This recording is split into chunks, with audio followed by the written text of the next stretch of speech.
الحمد للہ نحمده ونصلی علی رسولہ الکریم۔ ایک تو یہ اعلان سن لیں کہ جو لوگ لائیو بیان سنتے ہیں انٹرنیٹ پر، ان کے لیے خاص طور پہ کہ کل بیان 15 منٹ پہلے شروع ہوگا، یعنی ابھی شروع ہو رہا ہے نا 10:50 پہ، تو کل شروع ہو جائے گا انشاءاللہ 10:35 سے 40 کے درمیان، 10:35 سے 40 کے درمیان شروع ہو جائے گا۔ ایک پارہ ہوگا تو وہ 15 منٹ ہمیں زیادہ مل جائیں گے۔ آدھا پارہ 15 منٹ کا دورانیہ ہوتا ہے تقریباً۔ یہ میں بعد میں بھی اعلان کر دوں گا عثمان بھائی، کیونکہ لوگ پھر بعد میں آتے ہیں نا، ان کو۔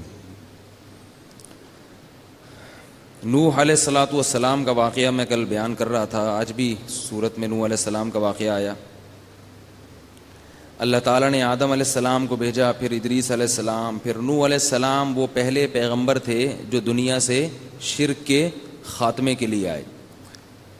ود، سوا، یغوث، یعوق اور نصر، ان 5 بتوں کے نام قرآن مجید میں ہیں کہ یہ بزرگ تھے، ان کی مورتیاں بنا کر اس قوم نے عبادت کرنا شروع کر دی۔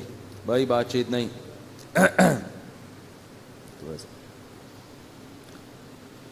تو نوح علیہ الصلاۃ والسلام نے اپنی قوم کو سمجھایا اور 950 سال سمجھایا ہے، یعنی 9500۔ لیکن قرآن مجید میں ہے کہ ما آمن معہ الا قلیل، بہت تھوڑے لوگ ایمان لائے، بہت تھوڑے لوگ، اور یہ تھوڑے بھی زیادہ تر غریب مسکین لوگ تھے۔ جتنے بھی انبیاء نے دعوت کا کام کیا ہے، ان کی دعوت پر لبیک کہنے والے لوگوں میں غریبوں اور مسکینوں کی تعداد ہمیشہ زیادہ رہی ہے، اور پہل بھی غریبوں اور مسکینوں نے کی ہے، یہ تمام پیغمبروں کی دعوت میں۔ اس سے علماء کہتے ہیں کہ جس دعوت میں غریب اور مسکین لوگ نہ ہوں، یعنی آپ کی جو آپ نے دین کا کام شروع کیا اور اس میں غریب لوگ نہیں آ رہے، تو کچھ دال میں کالا کالے کا خطرہ ہے۔ کوئی قاعدہ کلیہ نہیں ہے، لیکن کچھ گڑبڑ ہے۔ سمجھ رہے ہیں بات کو؟ کچھ گڑبڑ ہے اس میں۔ تو ذرا استحضار کر لینا چاہیے ایسی تحریک کو، ایسی تنظیم کو اپنے حالات میں، کہ ہم کوئی ایسا تو نہیں کہ شریعت سے ہٹ کے چل رہے ہوں، کیونکہ انبیاء کے ساتھ جب بھی ہوا نا یہ دعوت کا کام، تو غربا اور مساکین زیادہ آئے ہیں۔ ایک بات تو یہ ہوئی۔ دوسری بات ہمیشہ یہ ہوئی ہے کہ مالدار لوگ یہ انبیاء کو کہا کرتے تھے کہ ہم آپ کی بات اس مجمع میں بیٹھ کے نہیں سنیں گے جس مجمع میں غریب اور مسکین لوگ ہوتے ہیں، ان کو اپنے پاس سے بھگائیں، ہماری شخصیت مجروح ہوتی ہے، ہماری پرسنالٹی خراب ہوتی ہے اس سے، لوگ کیا دیکھیں گے کہ میں اس کے ساتھ بیٹھا ہوا ہوں غریب آدمی کے ساتھ۔ تو نوح علیہ السلام نے جب اپنی قوم کو دعوت دی تو جو تھوڑے سے لوگ ایمان بھی لائے وہ بھی قوم کے غربا اور مساکین۔ تو مالدار لوگ کیا کہتے تھے کہ وَمَا نَرَاكَ اتَّبَعَكَ إِلَّا الَّذِينَ هُمْ أَرَاذِلُنَا، اے نوح ہم دیکھتے ہیں کہ آپ کی اتباع ہم میں سے پست اور ذلیل ترین لوگ کر رہے ہیں، معاذ اللہ، بہت ہی قوم کے جو مزدور طبقہ ہے، پست طبقہ ہے، وہ آپ کی بات پہ چل رہا ہے، لہذا ہم نہیں آ سکتے، کیونکہ ہمارا بھی مقام کیا ہو جائے گا، گر جائے گا، لوگ کہیں گے غریبوں کے ساتھ بیٹھتے ہیں۔ یہ کتنا بڑا مسئلہ ہے یہ۔ نوح علیہ السلام یہ کر سکتے تھے کہ کہہ دیتے غربا کو کہ تم چلے جاؤ یہاں سے۔ نوح علیہ السلام نے جواب میں فرمایا یا قوم من ینصرونی من اللہ ان طردتہم، اگر میں ان کو اپنی مجلس سے نکال دوں گا تو مجھے اللہ کے عذاب سے کون بچائے گا؟ پھر اگر میں ان کو اپنی مجلس سے نکال دوں گا تو بتاؤ مجھے اللہ کے عذاب سے پھر کون بچائے گا؟ اور میں یہ بھی نہیں کہتا وَلَا أَقُولُ لِلَّذِينَ تَزْدَرِي أَعْيُنُكُمْ لَن يُؤْتِيَهُمُ اللَّهُ خَيْرًا، اور میں تمہیں خوش کرنے کے لیے یہ جھوٹ بھی نہیں بول سکتا کہ تم جس قوم کو ذلیل سمجھ رہے ہو، جن لوگوں کو ذلیل سمجھ رہے ہو، اللہ ان کو خیر نہیں دے گا اور اللہ ان کو عزت نہیں دے گا، یا اللہ کی نظر میں بھی وہ واقعی پست ہیں، میں یہ بھی نہیں کہہ سکتا، یہ تو تمہارا کہنا ہے کہ وہ پست ہیں، اللہ کی نظر میں پست نہیں ہے۔ دیکھو اس سے پتا چلتا ہے کہ دین کی دعوت اور تبلیغ کے لیے ہمیں اتنی لچک کی اجازت ہے جتنی شریعت نے اجازت دی ہے. کسی کو دین پر لانے کے لیے شریعت کے بنیادی اصولوں کو نہیں توڑا جا سکتا.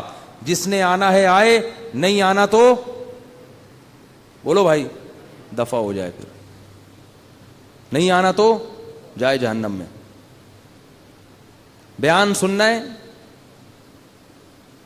گرو مندر کا بندہ بھی ادھر ہی بیٹھ کے سنے گا, لیاری کا بھی ادھر ہی سنے گا, مچھر کالونی کا بھی ادھر ہی سنے گا, اورنگی ٹاؤن کا بھی ادھر ہی سنے گا, کلفٹن کا بھی ادھر ہی بیٹھ کے سنے گا, ڈیفنس کا بھی ادھر ہی بیٹھ کے سنے گا.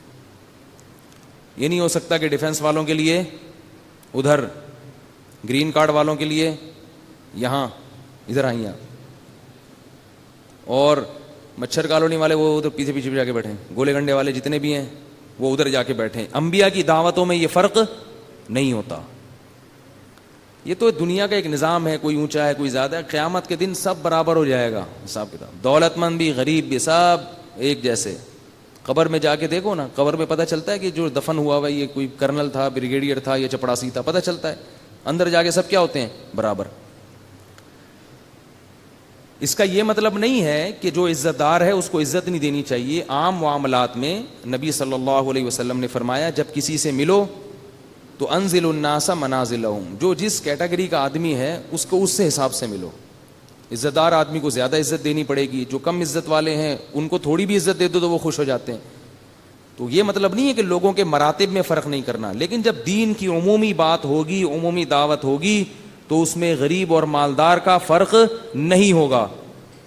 اور غریبوں سے دوستی اس بیس پہ نہیں ختم کی جائے گی کہ میرا اٹھنا بیٹھنا چونکہ گولے گنڈے والوں کے ساتھ ہے تو اگر کوئی آفیسر نے دیکھا تو وہ تو مجھے دیکھ کے بھاگ جائے گا, لہذا اس کو بھگاؤ یہاں سے. یہ بھی ہوتا ہے بعض دفعہ. بعض لوگ اپنا مقام بڑھانے کے لیے اپنے غریب دوستوں سے دوستیاں ختم کر دیتے ہیں. یار وہ بندہ آئے گا, وہ دیکھے گا وہ غریب کے ساتھ بیٹھا ہوا ہے, یار یہ تو اس کے ساتھ بیٹھا ہوا ہے, چلو بھگاؤ یہاں سے اس کو. تو نوح علیہ السلام نے کیا فرمایا کہ میں ان غریبوں کو اپنی مجلس سے نکال دوں گا تو مجھے اللہ کے عذاب سے کوئی نہیں بچا سکتا. یہی تانا نبی صلی اللہ علیہ وسلم کو بھی دیا گیا. عبداللہ ابن مسعود رضی اللہ تعالیٰ عنہ مسکین صحابی تھے, ابو ہریرہ رضی اللہ تعالیٰ عنہ مسکین صحابی تھے. تو عرب کے سردار یہ کہتے تھے یہ غریب لوگ آپ نے اپنے گرد اکٹھے کیے ہوئے, ان کو بھگاؤ یہاں سے. تو اللہ نے قرآن مجید کی آیات نازل کی کہ وَاصْبِرْ نَفْسَكَ مَعَ الَّذِينَ يَدْعُونَ رَبَّهُمْ, کہ اے نبی اپنے آپ کو ان لوگوں کے ساتھ جوڑ کے رکھیں جو صبح و شام اپنے رب کو پکارتے ہیں. وَلَا تَعْدُ عَيْنَاكَ عَنْهُمْ, آپ نے ان سے اپنی نظریں ہٹانی نہیں ہیں. تُرِيدُ زِينَةَ الْحَيَاةِ الدُّنْيَا, کہ دنیا کی زیب و زینت کو دیکھ کر کے دولت مند کے پاس زیادہ پیسہ ہے, زیادہ دولت ہے, تو آپ ان کو چھوڑ کے ان سے دوستیاں لگانا شروع کر دیں. ایسا آپ نے نہیں کرنا ہے. وَاصْبِرْ, روک کے رکھنا ہے اپنے آپ کو. اس صبر کہتے ہیں باندھنا ہے اپنے آپ کو ان کے ساتھ. ان سے ساتھ اگر چھوڑ دیا نا ان جانثاروں کا, تو قرآن میں رسول اللہ صلی اللہ علیہ وسلم کو بھی تنبیہ ہے کہ ان جانثاروں کا ساتھ نہیں چھوڑنا. یہ بڑے قیمتی لوگ ہیں, یہ بڑے قیمتی لوگ ہیں. عبداللہ ابن مسعود رضی اللہ تعالی عنہ اصحاب صفہ میں سے ہیں. صفہ ایک چبوترا تھا جہاں غریب ترین مسکین ترین صحابہ بیٹھ کے علم حاصل کیا کرتے تھے. اور اتنی غربت تھی کہ بعض دفعہ سطر ڈھانپنے کے لیے بھی چادر نہیں ہوتی تھی, تو ایک دوسرے کی طرف پشت کر کے بیٹھتے تھے تاکہ ایک دوسرے کے سطر پہ نظر نہ پڑے, اور انتظار میں رہتے تھے کہ نبی صلی اللہ علیہ وسلم آ کے کوئی بات بتائیں گے تو ہم اس حدیث کو محفوظ کر لیں گے. اس طرح علم حاصل کیا ہے. عرب کے سردار کہتے تھے یہ کن کے ساتھ بیٹھے ہوئے ہو آپ؟ تو اللہ نے اپنے نبی کو کیا فرمایا, تنبیہ کی, نا نا نا, وَلَا تَعْدُ عَيْنَاكَ عَنْهُمْ تُرِيدُ زِينَةَ الْحَيَاةِ الدُّنْيَا, کہ ایسا نہ ہو کہ دنیا کی زیب و زینت دیکھ کر آپ ان سے دور ہو جائیں. نبی صلی اللہ علیہ وسلم جب آتے تھے نا اصحاب صفہ کے پاس تو یہ آیت پڑھتے تھے کہ یہ مبارک لوگ ہیں, حدیث کا مفہوم ہے کہ جن کے ساتھ میرے رب نے مجھے بیٹھنے کا حکم دیا ہے. اس لیے یاد رکھو دولت یقیناً اللہ کی نعمت ہے, مگر غریب آدمی کو احساس کمتری میں مبتلا ہونے کی چنداں ضرورت نہیں ہے. ٹھیک ہے دولت بھی اللہ کی نعمت ہے, اس کے اپنے فضائل ہیں شریعت میں, لیکن جس دولت کے ساتھ انسان میں تکبر پیدا ہو جائے, اترانا شروع کر دے, وہ دولت پھر انسان کو قارون اور فرعون بنا دیتی ہے, اور قارون اور فرعون کا انجام دیکھو کیا ہوا ہے. اور موسیٰ علیہ السلام تھے مسکین, تو عزت کس کو ملی؟ موسیٰ علیہ السلام کو, بنی اسرائیل کو, جو قوم کے کمزور لوگ تھے. پھر عبداللہ ابن مسعود رضی اللہ عنہ کو عزت ملی ہے, انہوں نے علم حاصل کیا غربت میں, اتنا علم حاصل کیا, اتنا علم حاصل کیا, کیسے پیٹ کاٹا ہے. وجہ اس کی یہ کہ اگر وہ مال کمانے میں لگ جاتے تو پھر علم میں پیچھے رہ جاتے, تو انہوں نے قربانی دی کہ بس میں فاقے کروں گا, کچھ مل گیا ٹھیک ہے, نہیں تو صبر کروں گا. اس طرح سے فاقے کر کر کے علم عبداللہ ابن مسعود نے حاصل کیا. پھر اللہ نے حضرت عبداللہ بن مسعود کو ایسا علمی مقام دیا ہے, حالانکہ اتنے دبلے پتلے تھے اور اتنا چھوٹا قد تھا کہ وہ شلوار جو ہے نا اپنی ٹخنوں سے بس تھوڑی سی اوپر رکھتے تھے, زیادہ اوپر نہیں کرتے تھے. کسی نے پوچھا ایسا کیوں نہیں کرتے, انہوں نے کہا میری پنڈلیاں اتنی باریک ہیں, مجھے شرم آتی ہے وہ دکھاتے ہوئے. اتنی باریک پنڈلیاں تھیں, چھوٹا قد تھا, دبلے پتلے, غریب اور مسکین, لیکن علم حاصل کیا نا. علم یہ اللہ کی عادت ہے کہ اللہ نے علماء کو اور طلباء میں اکثریت کو غریب ہی رکھا ہے. یہ بھی عجیب بات آپ کو بتا دوں, حضرت مولانا اشرف علی تھانوی رحمہ اللہ نے یہ بات لکھی ہے کہ 1400 سال سے مولویوں کا طبقہ, علماء کا طبقہ, اصحاب علم کا طبقہ, ان میں سے اکثریت غریب اور مسکین ہی چلی آئی ہے, اور یہی اللہ کی منشا ہے. اس میں کوئی خاص حکمت ہے کہ اکثر علماء غریب ہوتے ہیں, اور طلبہ تو ہوتے ہی بیچارے ایسے فاختہ کے بچے. ہمارے فرمایا کہ مدارس کے طلبہ کو جا کے دیکھو, ایسا لگتا ہے فاختہ کے بچے نہیں ہوتے, مرجھائے ہوئے. کبوتر کے بچے میں تو پھر بھی تھوڑا سا دم ہوتا ہے, ایسے مدرسے کے طلبہ ایسے فاختہ کے بچوں کی طرح لگتے ہیں, غریب ہوتے ہیں. کیونکہ وہ 8 سال جو جوانی کا بہترین حصہ ہے, جو وہ کوئی ڈپلوما کر لیتے یا کوئی اپرینٹسشپ کر لیتے یا کوئی کورس کر کے اپنا کیریئر بنا لیتے, وہ بہترین زندگی کہاں گزار دیتے ہیں؟ مدرسے میں علم حاصل کرنے میں. اور اس علم کے بعد جو ان کو سرٹیفکیٹ ملتا ہے, اس سرٹیفکیٹ سے وہ کہیں چوکیدار بھی نہیں لگ سکتے, سمجھ رہے ہیں نا, کہیں بھی نہیں لگ سکتے. پھر وہ بیچارے امامت کے لیے جگہ تلاش کر رہے ہوتے ہیں. پھر امام لگتے ہیں تو 5000 ان کی تنخواہ ہوتی ہے. 5000 میں اس تنخواہ میں وہ بیوی بھی ہے, ان کے بچے بھی ہیں, رشتہ بھی پھر ایسی کسی غریبن سے ملتا ہے ان کو. امام سن کے رشتہ ہی نہیں ملتا. پھر کوئی بہت ہی غریب لڑکی سے شادی کی, پھر بچے پیدا ہوئے, پھر ان کو توکل سکھانا شروع کر دیا. اماموں کی حالت ہے آج بتا رہا ہوں. مؤذن اس سے بھی بیچارہ گیا گزرا ہوتا ہے, اس سے بھی بیچارہ نیچے ہوتا. تو ایسے قسمہ پرسی میں امام صاحب, پھر وہ کمیٹی ان کے ساتھ ایسے چلتی ہے جیسے ساس اور بہو چل رہے ہوتے ہیں نا, وہ ان کو کھینچ کے رکھتی ہے. آج آدھا منٹ لیٹ ہو گئے, انہیں لیٹرین میں بیٹھ سکتا ہے تسلی سے, ٹھیک ہے. نتیجہ کیا نکلتا ہے؟ پھر وہ بیچارہ کھل کے نہ ممبر پہ بات کر سکتا ہے. اس کو ڈر ہوتا ہے کہ اگر میں نے کوئی ایسی بات کر لی کہ کمیٹی والوں دل پہ لے گئے تو میری یہ جو جاب ہے یہ بھی جائے گی. 5,5,000 6,000 ہزار, بہت زیادہ 10,000 یہ تنخواہیں ہیں اماموں کی. کس قدر ظلم ہے. ایک گورنمنٹ کا ادنا سے ادنا ملازم بھی میرا خیال ہے 18-20 ہزار سے تو شروع ہو رہا ہے وہ, اور 5-10 سال میں کہاں سے کہاں پہنچ جاتی ہے اس کی تنخواہ. یہ حالات ہیں. لیکن صدیوں سے علماء چلتے آ رہے ہیں, اور یہ صرف ہمارے مدارس پیدا کرتے ہیں. یہ ایسے جذبے والے لوگ, ایسے لوگ یونیورسٹیوں میں پیدا نہیں ہوتے. یونیورسٹی میں بھی پڑھایا جاتا ہے, اسلام پڑھایا جاتا ہے, میں یہ نہیں کہہ رہا کہ وہاں غلط کچھ پڑھایا جاتا ہے. یہ قربانی نہیں ہوتی. یہ قربانی کہاں ہوتی ہے؟ صرف مدرسوں میں ہوتی ہے. تبھی وہ اپنے اساتذہ کا احترام کرتے ہیں, کیونکہ قربانی دے کے علم حاصل ہو رہا ہے نا.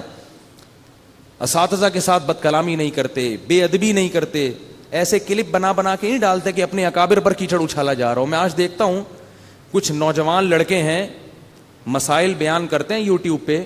مسائل بیان کرنے کا انداز ایسا ہوتا ہے کہ اپنے ہی باپ دادا کو برا بھلا کہہ رہے ہوتے ہیں جن سے علم حاصل کیا. ایک نوجوان ہے, میں اس کا بیان سن رہا تھا یوٹیوب پہ.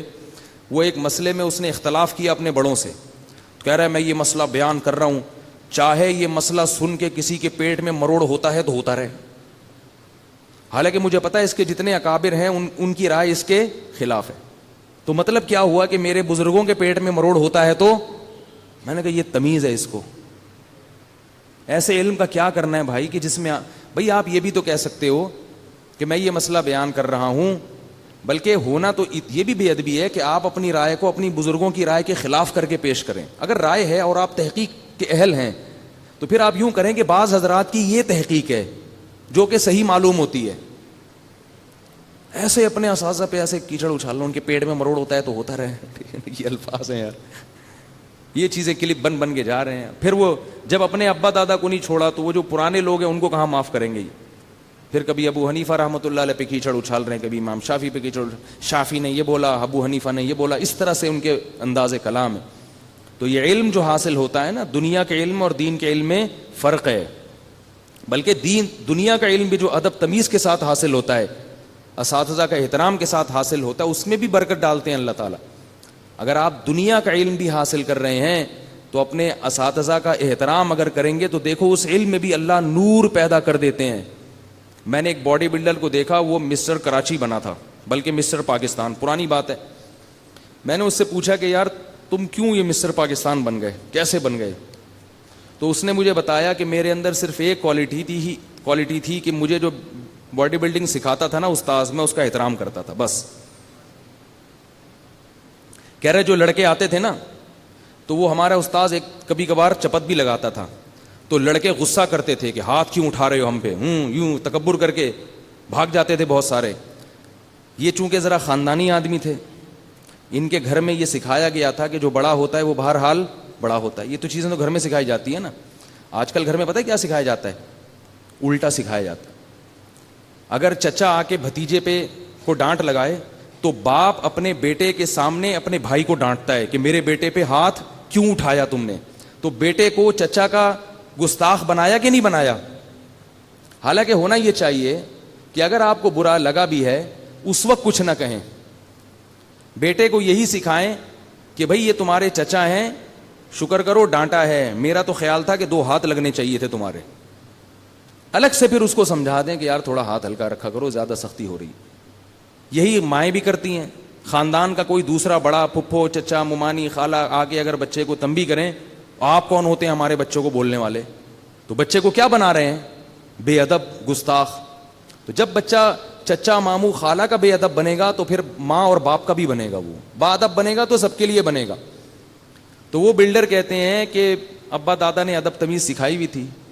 تو کہہ رہے ہیں وہ استاذ کی مار بھی کھا لیتا تھا. میں تو میرے استاذ نے پیش گوئی کی تھی کہ اللہ تجھے اس فیلڈ میں بہت آگے لے کے جائے گا کیونکہ تو بدتمیز نہیں ہے. سمجھ رہے ہیں نہیں بات؟ وہ بڑے بڑے کلب میں جا رہے ہیں آج کل، فری ہیں ان کے لیے سب. تو جب دنیا کے معاملے میں ایسی برکت ہوتی ہے تو دین میں تو یہ تو لازمی ہے اپنے بڑوں کا احترام. تو یہ مدارس میں جو ہے نا غربت میں وقت گزارتے ہیں، غربت میں. ہاں بعض علماء بڑے مالدار بھی ہیں لیکن ان کا ریشو، علماء میں دولت کا ریشو کم ہی ہوتا ہے. حکیم الامہ لکھتے ہیں اللہ کی منشا ہی یہی ہے، ٹھیک ہے نا، کیونکہ اللہ نے ہمارے نبی کو کیا بنایا؟ غریب بنایا. تو نبی کے وارثین بھی کیا ہوں گے؟ میں نہیں ہوں غریب، کہیں مجھے زکوٰۃ لا کے لفافوں میں دینا شروع کر دیا. اچھا حضرت ہمیں تو پتہ ہی نہیں تھا، ٹھیک ہے نا. میں ایک عمومی مثال دے رہا ہوں. بعض مالدار بھی ہوتے ہیں ہماری طرح، اکثریت کیسی ہوتی ہے؟ وہ غربت ہی ہوتے ہیں. طلبہ میں بھی ایسا ہی ہے. تو رسول اللہ صلی اللہ علیہ وسلم نے عبداللہ بن مسعود رضی اللہ تعالیٰ عنہ کو پڑھایا. پھر عبداللہ بن مسعود کا میں بتا رہا تھا کہ دبلے پتلے سے تھے لیکن علم میں کیا کمال پیدا ہوا ہے. حضرت عمر بن خطاب رضی اللہ تعالیٰ عنہ کے جب دور خلافت تھا تو آپ نے عبداللہ بن مسعود کو کوفہ بھیجا اور لوگوں سے کہا کہ میں ایسی شخصیت کو بھیج رہا ہوں کہ میں تمہیں اپنی ذات پر ترجیح دے رہا ہوں. ان کی ضرورت مجھے تھی مگر میں قربانی دے رہا ہوں تمہارے لیے. اور جب عبداللہ بن مسعود مدینہ آیا کرتے، حضرت عمر استقبال میں کھڑے ہو جاتے اور فرماتے کنیف ملئ علما، چھوٹے سے قد کا آدمی ہے مگر علم سے بھرا ہوا ہے. چھوٹے سے قد کا آدمی ہے مگر علم سے بھرا ہوا ہے. اور یہ جو فقہ حنفی ہے نا، فقہ حنفی، یہ زیادہ تر عبداللہ بن مسعود رضی اللہ تعالیٰ عنہ کے مسائل کو فالو کیا گیا. اس میں زیادہ تر ان کو فالو کیا گیا. عبداللہ بن مسعود رضی اللہ تعالیٰ عنہ کے شاگرد تھے حضرت علقمہ اور اسود، ان کے شاگرد تھے ابراہیم نخعی. یہ جو عبداللہ بن مسعود تھے نا، کوفہ میں بیٹھ کے جب علم پڑھایا کرتے تھے. مدینہ اور کوفہ یہ 2 ایسے مقام تھے اسلامی تاریخ میں کہ اس وقت اس سے زیادہ علمی مرکز اسلامی تاریخ میں کوئی بھی نہیں تھا. کیونکہ مدینہ میں تو نبی صلی اللہ علیہ وسلم کے وہ صحابہ جنہوں نے آپ کی نمازیں دیکھیں اور آپ کی عبادت دیکھی، بالکل آخری دور دیکھا. اور کوفہ میں وہ صحابہ جنہوں نے نبی صلی اللہ علیہ وسلم کے آخری عمل کو دیکھا. حضرت علی رضی اللہ تعالی عنہ اور عبداللہ ابن مسعود انہوں نے کوفہ کو مرکز بنایا تھا, اور حضرت علی کے ساتھ 1400 صحابہ کوفہ میں آ کے آباد ہوئے تھے, جو بڑے بڑے علم کے سمندر تھے, ایسے صحابہ آ کے آباد ہوئے تھے. اس لیے ہمارے پاس جو حدیث آئی ہے وہ بھی کہاں سے آئی ہے؟ کوفہ سے. بخاری اور مسلم کے زیادہ تر راوی کوفہ کے ہیں, مدینہ کے راوی کم ہیں. اور یہ جو ہم قرآن جس قرات پہ پڑھتے ہیں یہ قاری بھی کہاں کے تھے؟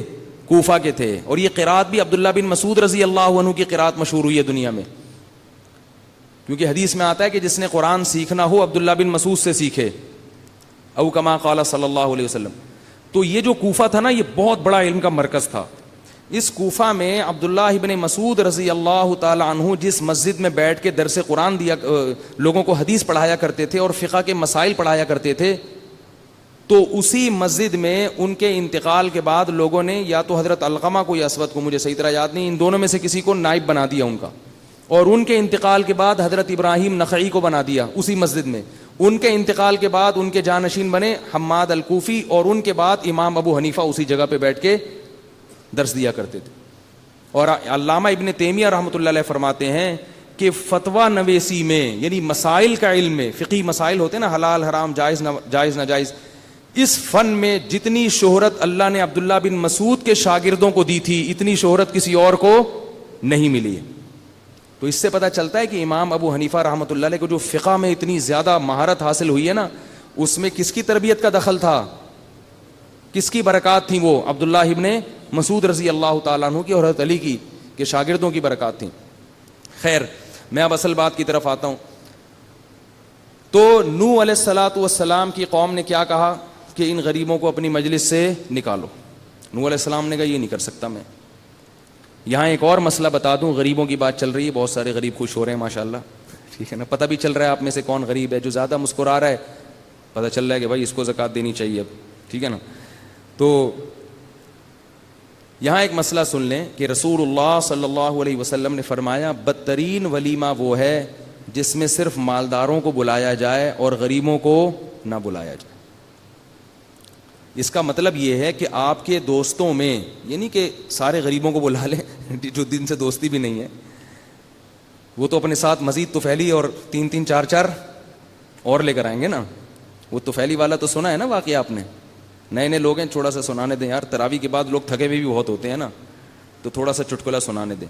ایک آدمی کی کسی نے دعوت کی, تو وہ جا رہا تھا دعوت پہ, تو اتنے میں ایک اور اس کا دوست مل گیا. اس دوست نے پوچھا بھائی کہاں جا رہے ہو؟ فلاں نے دعوت کی ہے, میں بھی چلوں گا. بھی تم کیوں چلو, بلایا مجھے. اس نے کہا میں طفیلی بن کے چلا جاؤں گا. اچھا بھائی چل یار, طفیلی بھی تو ہوتے ہیں نا, ٹھیک ہے بھائی. ایک اور بندہ مل گیا, یار کہاں جا رہے ہو تم دونوں؟ بھائی دعوت پہ. یار میں تو اصل ہوں, یہ طفیلی, تمہیں تھوڑی لے کے جاؤں گا. اس نے کہا میں طفیلی ہوں, ٹھیک ہے نا, طفیلی. اس نے کہا چلو یار اب کیا کریں, طفیلی. 1 کے 3 ہو گئے. آگے گئے, ایک اور بندہ ملا. اس نے بولا بھائی کہاں جا رہے ہو؟ یار دعوت پہ. میں اصل ہوں, یہ طفیلی, یہ طفیلی, تم نکلو یہاں سے, جاؤ. اس نے کہا میں کیوں جاؤں بھائی, میں بھی تمہارے ساتھ جاؤں گا. بھائی تم کیسے جاؤ گے یار, تم کیا لگتے ہو؟ انہوں نے بولا مجھے پہلے سے جانتا ہے یار, جس نے آپ لوگوں کو دعوت کی دی ہے وہ مجھے پہلے سے جانتا ہے. اچھا بھائی جانتا ہے تو چلو. اب 1 کے 4 دیکھ کے نا وہ میزبان, اس کی سٹی گم ہو گئی. اس نے کہا آپ؟ اس نے کہا میں تو وہ ہوں جن کو آپ نے بلایا تھا. یہ کون ہے؟ وہ یہ طفیلی ہیں. میزبان کو غصہ آیا. اور یہ کون ہے؟ یہ طفیلی. اور یہ الو کا پٹھا کون ہے؟ تو چوتھے نے کہا میں نے نہیں کہا تھا مجھے پہلے سے جانتا ہے یہ. میں نے کہا نہیں تھا کہ یہ مجھے پہلے سے جانتا ہے. چلو بسم اللہ کرو. تو حدیث کا مطلب یہ ہے کہ آپ کے دوستوں میں مالدار بھی ہوں گے, غریب بھی ہوں گے, تو ولیمے میں صرف مالداروں کو بلاؤ اپنے دوستوں میں سے, اور غریبوں کو نہ بلاؤ. تو یہ بدترین ولیمہ ہے. اور یہ پتہ ہے کیوں کرتے ہیں لوگ؟ تاکہ مالدار آئیں گے تو ان کے ساتھ اگر غریب بھی آ گئے تو مالداروں کی نظر میں آپ کی حیثیت گر جائے گی. ابے تم نے تو یار پکوڑے والوں سے بھی دوستی رکھی ہوئی ہے یار, ہمیں تو پتہ نہیں تھا تمہارے دوستی گولے گنڈے والوں سے بھی ہے, چلو بس ہم جا رہے ہیں. ایسا نہ ہو کوئی یوٹیوب پہ کلپ بنا کے ڈال دے یار یہ بیٹھے ہوئے تھے اس کے ساتھ. یہ تکبر ہے دوستوں میں. ہاں کوئی دوستی نہیں ہے تو پھر خام خواہ غریبوں کو پکڑنا اس میں وہ تو ایک الگ بات ہے, وہ تو پھر آپ صدقہ خیرات کر رہے ہیں یا وہ ایک الگ چیز ہے, اس میں صرف غریبوں کے لیے الگ کر دیں یا دولت مندوں کے لیے, وہ ٹھیک ہے. تو دوستوں یاروں میں صرف دولت مندوں کو بلانا اور غریبوں سے اس وقت منہ پھیر لینا, یہ غلط ہے. تو نوح علیہ السلام جب 950 سال سمجھا کے تھک گئے, یہاں تک ہوتا تھا کہ جب گلی سے گزرتے تو لوگ کانوں میں انگلیاں ٹھوس لیتے کہ ان کی بات مت سن. نوح علیہ السلام نے کہا یا قوم استغفروا ربکم انہ کان غفارا, دیکھو تمہاری عمریں گزر گئیں بت پرستی میں, آج توبہ کرو, اللہ معاف کرنے کے لیے تیار ہے. یرسل السماء علیکم مدرارا, آسمان سے بارشیں بھیجے گا. وَيُمْدِدُكُمْ بِأَمْوَالٍ وَبَنِينَ, تمہیں مال دے گا اور خوب بیٹے دے گا, تمہیں نسل بڑھائے گا تمہاری بیٹے دے دے کے. اس سے بھی پتہ چلتا ہے نسل بڑھانا کیا ہے, اچھی چیز ہے. تو خوب بیٹے دے گا تمہیں. وَيُمْدِدُكُمْ بِأَمْوَالٍ وَبَنِينَ وَيَجْعَلْ لَكُمْ جَنَّاتٍ وَيَجْعَلْ لَكُمْ أَنْهَارًا مَا لَكُمْ لَا تَرْجُونَ لِلَّهِ وَقَارًا وَقَدْ خَلَقَكُمْ أَطْوَارًا, اللہ نے تمہیں بنایا ہے کیسے, اسٹیپ بائی اسٹیپ مختلف مدارج میں گزار کے تمہیں بنایا ہے. خلقکم الم تروا کیف خلق اللہ سبع سماوات طباقا وجعل القمر فیہن نورا, یہ سورج اللہ نے بنایا ہے, چاند اللہ نے, وہ تقریریں کر رہے ہیں مگر قوم کی سمجھ میں نہیں آ رہا. قوم کے سمجھ میں پتہ ہے کیا آتے ہیں, کون مذہبی لوگ آتے ہیں جو گناہ چھوڑنے کی بات کر رہا ہے نا, یہ کرو یہ نہ کرو, لوگ اس کو بزرگ نہیں سمجھتے. ہاں جھاڑ پھونک کا کام شروع کر دے, ساری قوم آ جاتی نوح علیہ السلام کے پاس, ساری قوم رسالے لکھنے نا, یہ پڑھ لو, صبح یہ بچی بیمار ہو گئی تو یہ پڑھ لو, فلانی بیمار ہو گئی تو یہ پڑھ لو. لوگ کہتے ہیں بزرگ بھی بہت پہنچے ہوئے ہیں اور یہ واقعی اللہ کے سچے نبی ہیں. ایسے لوگوں کے پیچھے لوگ بھاگتے ہیں. تو پیغمبروں کی دعوت کیا ہوتی ہے, یہ کرو اور یہ مت کرو, یہ حلال ہے یہ حرام ہے, اس سے بچو اس کو کرو. آج ہم نے ہے نا شعیب علیہ السلام کا بھی واقعہ پڑھا, وہ بار بار اپنی قوم سے کہہ رہے ہیں ناپ تول میں کمی مت کرو. روحانی والے کرتے ہیں یہ سب چیزیں, وہ تو خود ناپ تول میں کمی کر رہے ہوتے ہیں. تو ناپ تول میں کمی مت کرو, بار بار سمجھا رہے ہیں کہ تم قحط زدہ لوگ نہیں ہو, تم پہ قحط تھوڑی پڑا ہوا ہے کہ کھانے کو روٹی نہیں مل رہی, اتنا کھا رہے ہو تو تمہیں حرام کمانے کی کیا ضرورت ہے. قوم جواب میں کہتی ہے کہ تیری نماز کیا تجھے یہ حکم دیتی ہے کہ تو ہمارے داخلی معاملات میں دخل اندازی کرے. اے شعیب تو نماز پڑھ کر روزہ رکھ کر کے یہ کیا بات. تو اس سے بھی پتہ چلتا ہے کہ لوگوں کو ایسے مولانا پسند ہیں کہ جو اپنی نماز روزے میں لگے رہیں اور قوم کے ساتھ چھیڑ چھاڑ بول لو نا بھائی نہیں.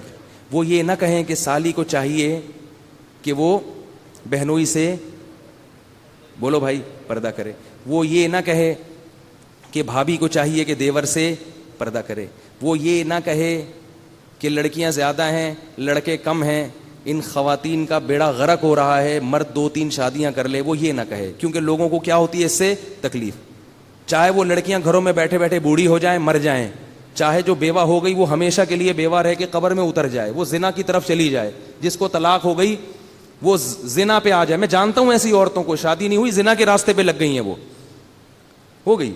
تو اب میٹھی میٹھی باتیں کر کے لوگوں کو خوش کرتے رہو. مولوی صاحب آپ دوسری شادی پہ بات نہ کیا کریں, خواتین کو تکلیف ہوتی ہے, مردوں کو تکلیف ہوتی ہے, تو دفع ہو جاؤ بھائی, نہیں سنو باتیں ہماری بیٹھ کے. یہ جو عورت کو تکلیف ہو رہی ہے, جس کے رشتے نہیں آ رہے, بوڑھی ہو رہی ہے گھر میں بیٹھے بیٹھے, رشتے کم ہو گئے, شارٹ ہو گئے, رشتے مل ہی نہیں رہے ہیں, چراغ لے کے داماد تلاش کیے جا رہے ہیں. جس گھر میں بیٹی پیدا ہو رہی ہے وہ خوش ہونے کے بجائے رو رہا ہے, یار یہ کیا ہو گیا میرے گھر میں. تو آپ کے مطلب کی باتیں اگر آپ کو کریں گے تو پھر تو ہم طاہر القادری بن جائیں گے, پھر تو ہمارا بھی کنٹینر ہوگا, پھر تو ہم بھی ایک سیاسی رہنما ہوں گے, پبلک اکٹھی کر لیں گے.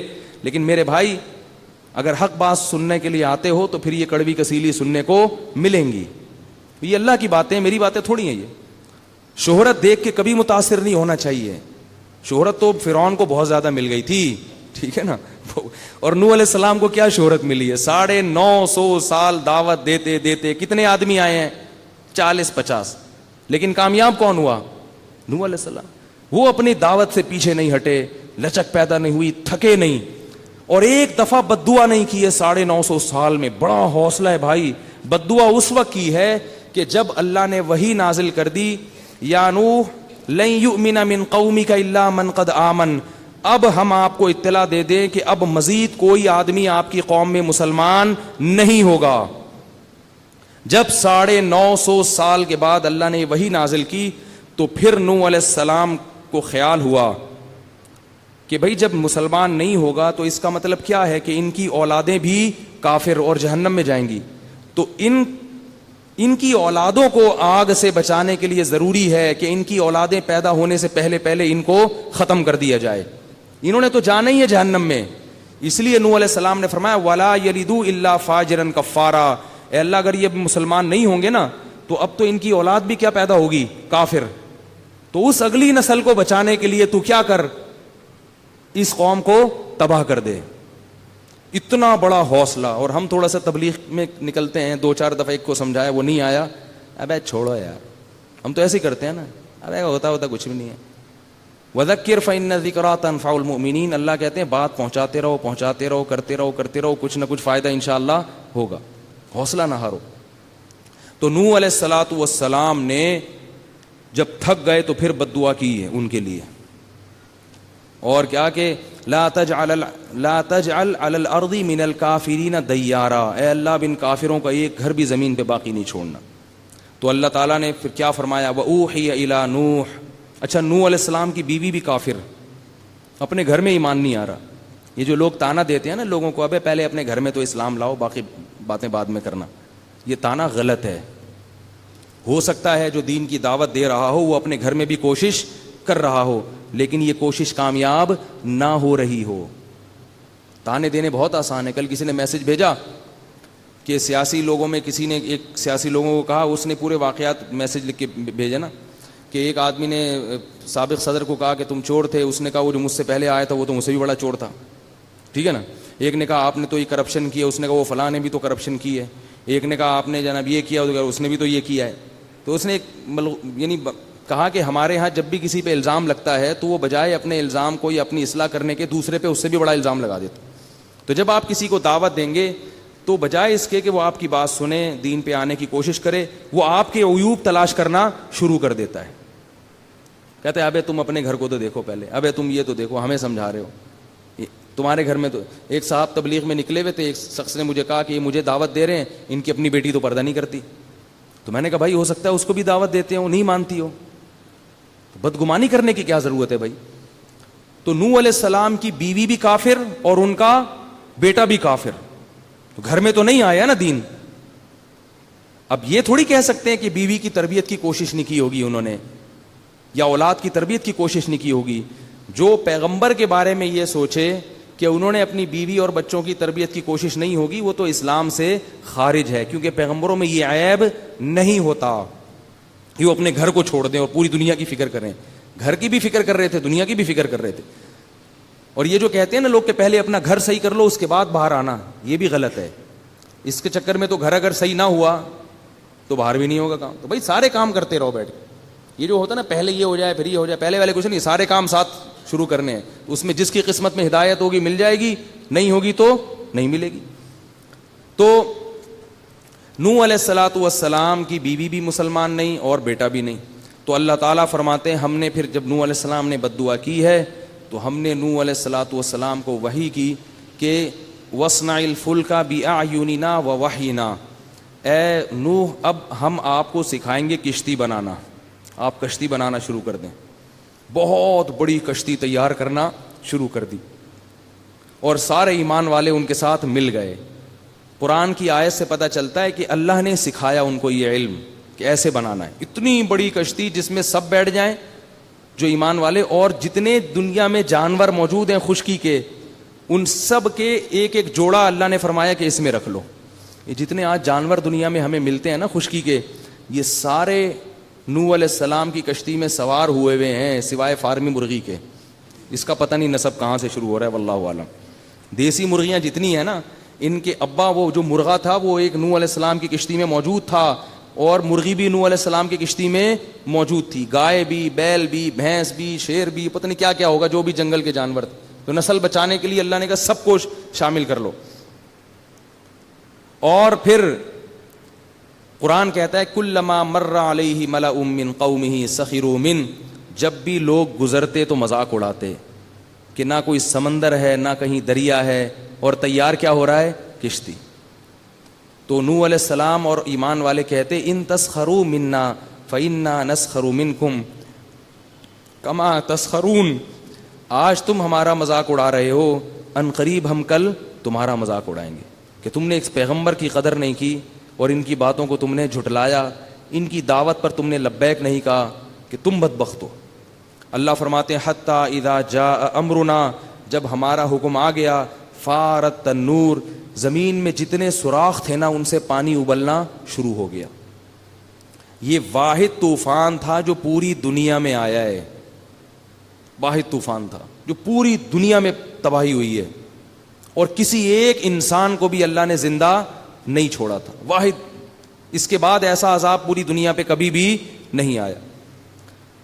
فرمایا حتیٰ اذا جاء امرنا فارت النور قل نحمل فیہا من کل زوجین اثنین، کہ جوڑے رکھ لیں اس میں، اور فرمایا کہ پھر آسمان سے ہم نے پانی کے جو دروازے تھے وہ کیا کر دیے، کھول دیے۔ اتنا بے تحاشا پانی آسمان سے برسا اور زمین سے ابلنا شروع ہوا کہ آہستہ آہستہ وہ کشتی پانی کے اندر بلند ہونا شروع ہو گئی۔ اور یہ بدبخت کافر ابھی بھی یہ سمجھ رہے تھے کہ یہ نارمل بارش ہے اور یہ تھوڑی دیر میں تھم جائے گی۔ اللہ فرماتے ہیں جب وہ کشتی پانی میں تیرنے لگی ہے تو نوح علیہ السلام نے اپنے بیٹے کو پکارا، وقال نوح ابنہ وکان فی معزل، ایک کنارے پہ کھڑا ہوا تھا، یا بنی ارکب معنا، اے میرے پیارے بچے، بنیا کہتے ہیں پیارے، اب آ جا میری کشتی میں سوار ہو جا۔ ساری نشانیاں بھی دیکھتا ہے نا انسان، جب عقل اندھی ہوتی ہے تو شہوت کے پیچھے بھاگتا ہے، وہ خواہش کے پیچھے بھاگتا ہے، کچھ نظر نہیں آتا اس کو۔ اے میرے بیٹے اب بھی موقع ہے، آ جا میرے ساتھ کشتی میں۔ تو اس نے کہا سآوی الی جبل، اے ابا میں اس پہاڑ کی چوٹی پہ چڑھ جاؤں گا، یعصمنی من الماء، یہ مجھے پانی سے بچا لے گا۔ حضرت نوح پہ کیا گزر رہی ہوگی اس وقت، کیا حالت ہوگی نوح علیہ السلام۔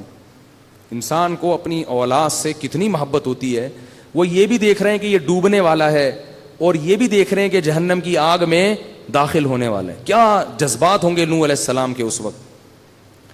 فرمایا کہ لا عاصم اليوم من امر اللہ الا من رحم، اے میرے بیٹے آج اللہ کے عذاب سے کوئی نہیں بچا سکتا سوائے اس پر وہ جس پر اللہ رحم کرے۔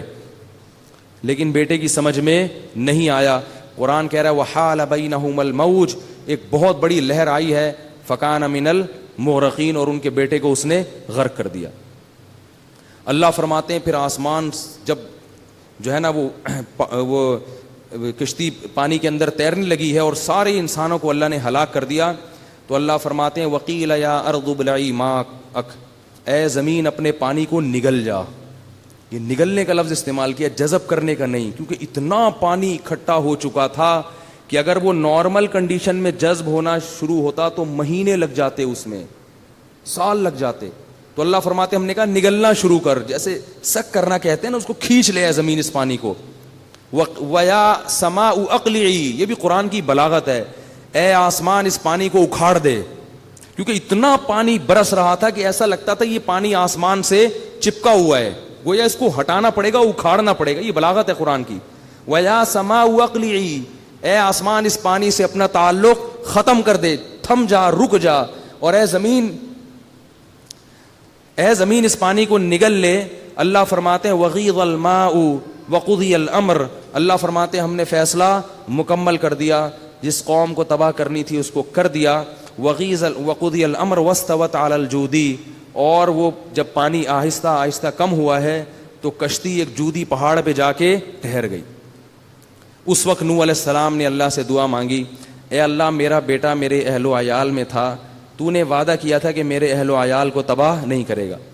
اللہ تعالیٰ نے نوح علیہ السلام کو تنبیہ کی اور فرمایا کہ یا نوح انہ لیس من اہلک، وہ تیرے اہل و عیال میں داخل نہیں ہے، انہ عمل غیر صالح، اس کا عمل ٹھیک نہیں تھا، فلا تسألنی ما لیس لک بہ علم، اے نوح مجھ سے ایسا سوال مت کر جس کا تجھے علم نہیں ہے۔ حضرت نوح علیہ السلام نے فوراً اللہ سے توبہ استغفار کی، اور اللہ تعالیٰ فرماتے ہیں قیل یا نوح اہبط بسلام منا وبرکات، اب پوری دنیا سے کفر کا کیا ہو گیا تھا، خاتمہ۔ بڑا اللہ کا ایک نام ہے حلیم، حلیم کہتے ہیں انتہائی برداشت کرنے والا۔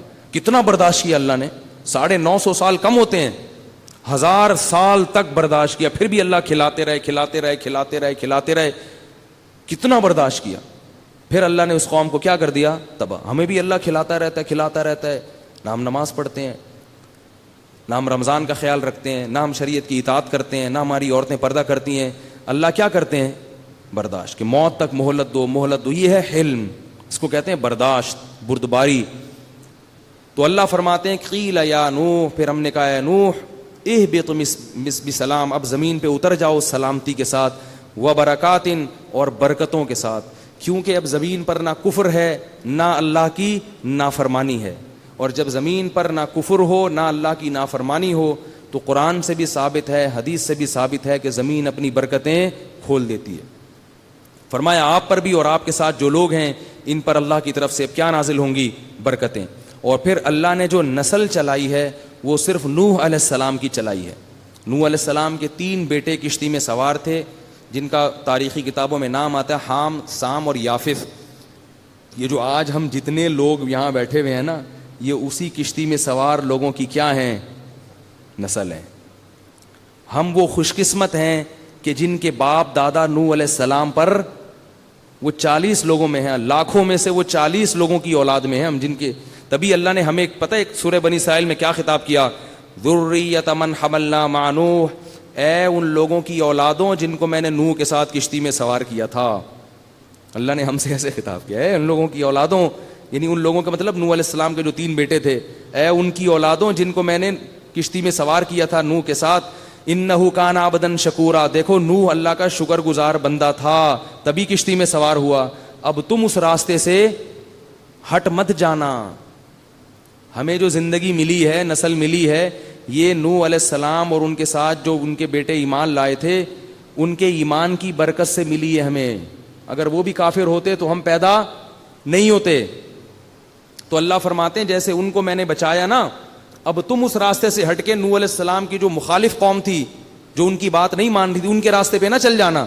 تو تمہارے باپ شکر گزار تھے، تو میں نے بتایا تھا نا آدم علیہ السلام سے ہمیں کیا سبق ملتا ہے، تو دوسرے باپ ہمارے کون سے ہیں آدم علیہ السلام کے بعد؟